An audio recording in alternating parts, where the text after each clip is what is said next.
안녕하세요. 역사의 탄식, 봐도 모르고의 김영훈입니다.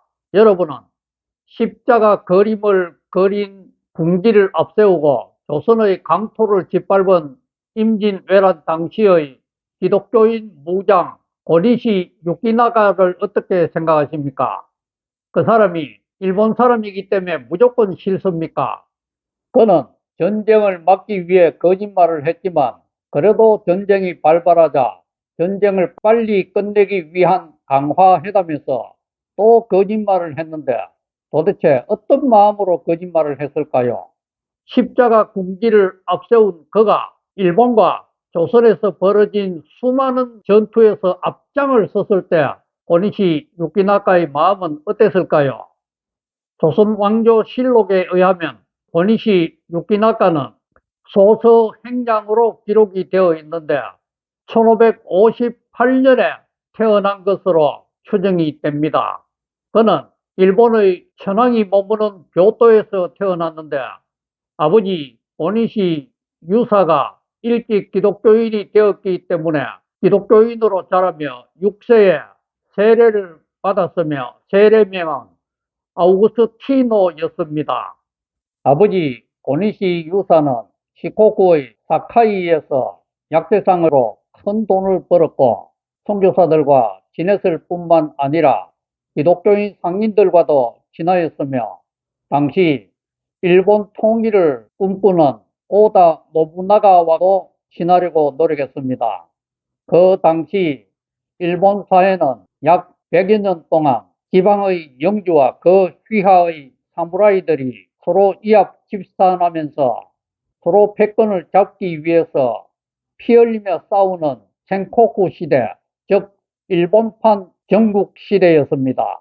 이때 한 사무라이 가문의 교훈 중에는 사무라이는 7번 주군을 바꾸지 않으면 진정한 무사가 아니다 라는 말이 있을 정도로 사무라이들은 자신의 가치를 잘 알아주는 주군을 만나기 위하여 배반과 하급상을 밥 먹듯이 하였습니다. 그런데 오니시 유키나가는 오다 노부나가에 맞선 우키타 고5의 진영에 가담하였는데 우키타 진영이 오다 노부나가에게 항복하게 되었습니다. 그러자 아버지가 오다 노부나가와 친분이 있다는 이유로 우키타 진영의 협상 대표는 오니시 유키나가가 되었고 오다 노부나가의 협상 대표로는 도요토미 히데요시가 나서서 이 두 사람의 운명적인 만남이 이루어졌습니다. 이후 도요토미가 오니시 유키나가를 회유하여 자신의 가신으로 삼았고 1582년에 천하 통일을 눈앞에 둔 오다 노부나가가 혼노지의 사원에서 부하에게 죽자 도요토미 히데요시가 그 부하를 죽이며 복수하면서 자신이 직접 일본을 통일하겠다는 꿈을 가졌습니다. 도요토미 히데요시는 오사카를 근거지로 하고 있었는데 먼저 혼슈를 완전히 장악한 후 남쪽에 있던 시코쿠를 정벌하게 되었습니다. 이 시코쿠 정벌에는 오니시 유키나카가 앞장섰고 또 오니시 유키나카는 시코쿠의 영주들이 토요토미에게 저항하지 않고 협조하도록 잘 설득하기도 하였습니다. 그래서 오니시 유키나카는 토요토미의 신임을 받으며 승승장구하였는데 오니시 유키나카는 포르투갈 선교사들을 토요토미와 만나도록 주선하였을 뿐만 아니라 쇼도 섬에서 선교사들이 자유롭게 포교 활동을 할 수 있도록 허락받기도 하였습니다. 그래서 이 쇼도 섬에서는 한 달 동안에 1600명이나 되는 주민들이 세례를 받는 성과를 이루기도 하였습니다.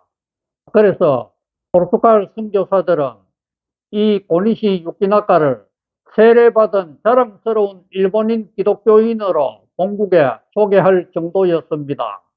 그리고 토요토미가 세토 네헤를 장악하라고 고니시에게 명령을 내리자 고니시는 이 세토 네헤를 장악하였는데 이 네헤는 혼슈와 시코쿠와 규슈 사이에 있는 바다로서 이 바다를 장악해야 혼슈와 시코쿠와 규슈를 연결하는 통일이 자연스럽게 이루어질 수 있었습니다.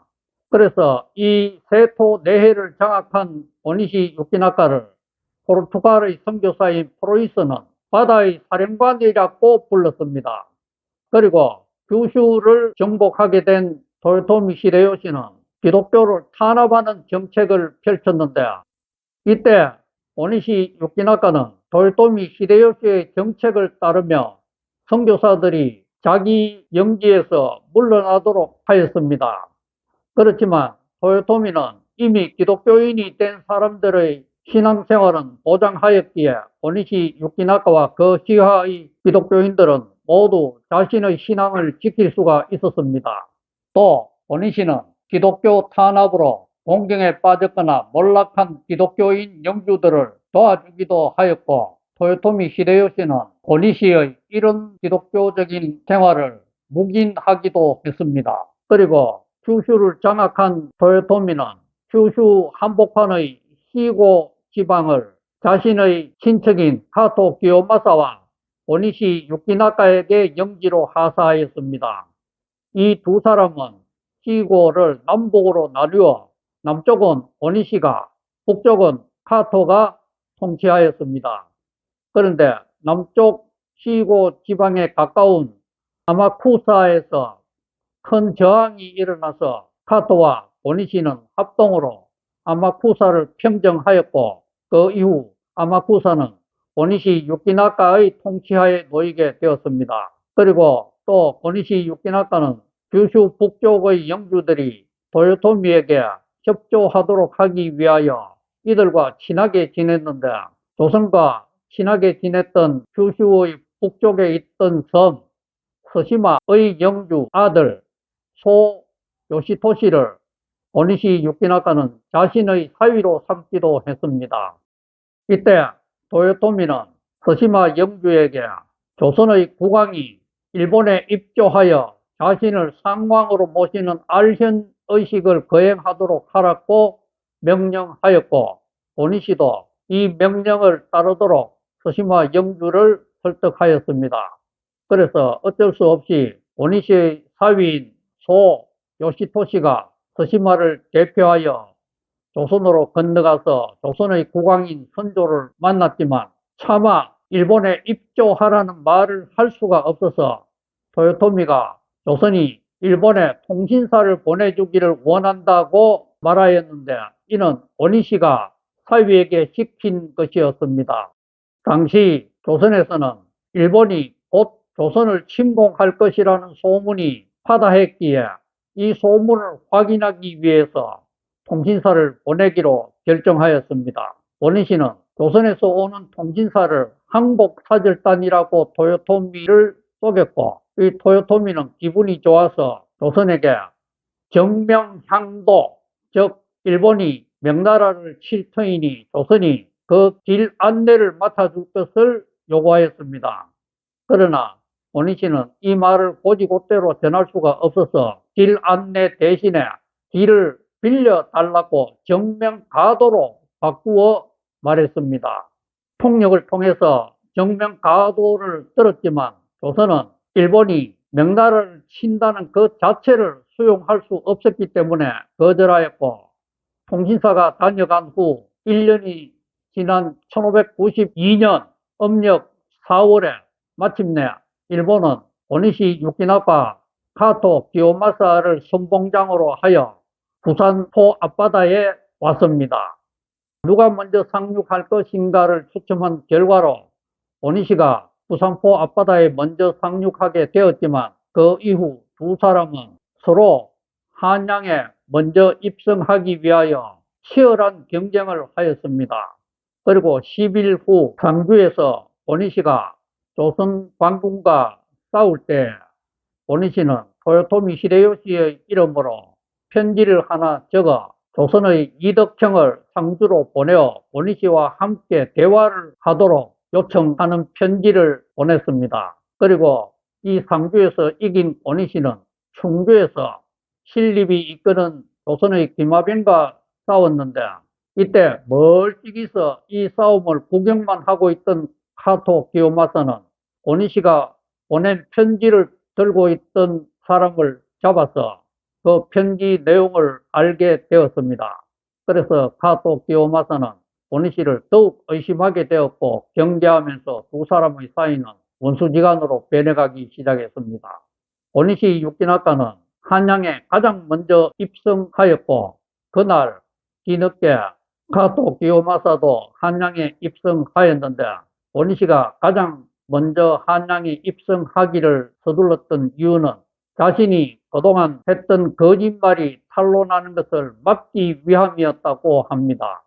어쨌든 오니시는 도망간 조선의 왕과 신하들을 뒤쫓아 평안도 쪽으로 진군하여 평양까지 점령하였고 카토는 한양에서 함경도 쪽으로 진군하여 조선의 두 왕자를 사로잡았습니다. 이후 명나라에서 대군이 조선에 들어옴으로 인하여 전쟁은 장기전으로 변하였고 이 장기전의 결과 조선은 이루 말할 수 없는 큰 피해를 입었는데 조선뿐만 아니라 일본과 명나라도 큰 부담과 피해를 입게 되어서 이들은 조선을 제껴두고 자기들끼리 강화회담을 서둘렀습니다. 그 결과 명나라의 대표인 심유경과 일본의 대표인 오니시 유키나카, 이시다 미스나리는 일본군이 남쪽으로 부산포까지 후퇴하고 그리고 카토 기요마사가 사로잡은 두 왕자를 풀어주고 또 명나라의 황제가 일본에게 사절단을 보낸다고 합의하였습니다. 그러나 이 합의를 명나라 황제가 받아주도록 하기 위하여 이들은 거짓말로 도요토미가 황제에게 항복한다는 거짓 문서를 작성하였습니다. 그런데 이 거짓 문서가 후에 탄로되어 심유경은 명나라에서 처형을 당하였습니다. 어쨌든 이 강화회담으로 인하여 명나라의 사절단이 일본에 왔지만 이 강화회담은 결국 실패로 끝났습니다. 그럼에도 불구하고 도요토미 히데요시는 명나라와는 달리 오니시 유키나카와 이시다 미스나리를 처형하지 않았습니다. 이 두 사람이 도요토미에게 꼭 필요했기 때문인지 아니면 도요토미가 계속 속았기 때문인지 아니면 이 두 사람이 워낙 처신을 잘했기 때문인지 정확히 알 수는 없습니다. 어쨌든 도요토미는 오니시가 다시 조선을 공격하라고 명령하여 1597년에 오니시는 도요토미의 명대로 부산포에 상륙한 후 곡창지대인 전라도 쪽으로 가서 전라도를 장악하였고 그래서 식량을 확보하고자 하였습니다. 그러나 오니시는 북진할 수가 없었기 때문에 전라도 순천에 외성을 쌓아 장기전에 돌입하였고 도요토미의 명을 따라 조선 사람들의 코를 베었습니다. 그런데 그 코의 숫자가 모자랐던지 일본인들은 살아있는 조선 사람의 코까지 베어 도요토미에게 바쳤다고 합니다. 그래서 도요토미는 이 코를 보고 또 땅에 묻어 코무덤을 만들었는데 이 코무덤이 일본에서는 쥐무덤으로 알려졌고 지금까지 이 코무덤이 교토에 존재하고 있다고 합니다. 어쨌든 1598년에 도요토미 히데요시가 사망하면서 일본군은 조선에서 철수하라는 유언을 내렸고 그 결과 많은 일본군들이 다 철수하였는데 순천에 있는 오니시는 바다를 지키는 이순신 장군 때문에 철수하는데 엄청난 희생을 치른 끝에 겨우 일본에 도착할 수가 있었습니다. 그런데 일본에서는 현재의 동경인 에도에서 도쿠가와 이에야스가 일본을 통일하기 위해 거병하였습니다. 도요토미는 도쿠가와가 자신을 배신할까봐 임진왜란에 참여시키지 않았기 때문에 도쿠가와의 전력 손실은 전혀 없었는데 카토 기요마사는 도쿠가와의 동군 편에 가담하였습니다. 이 동군에 저항하여 이시다 미스나리가 거병하여 서군을 만들었는데 오니시 유키나카는 이시다와의 관계로 인하여 서군에 속했습니다.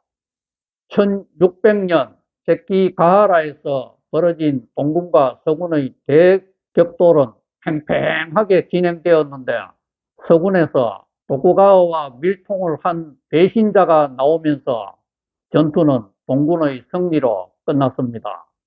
주동자인 이시다 이스나리는 교수형을 당하였고 오니시 유키나가에게는 명예로운 할복을 하라고 도쿠가와가 명령을 하였습니다.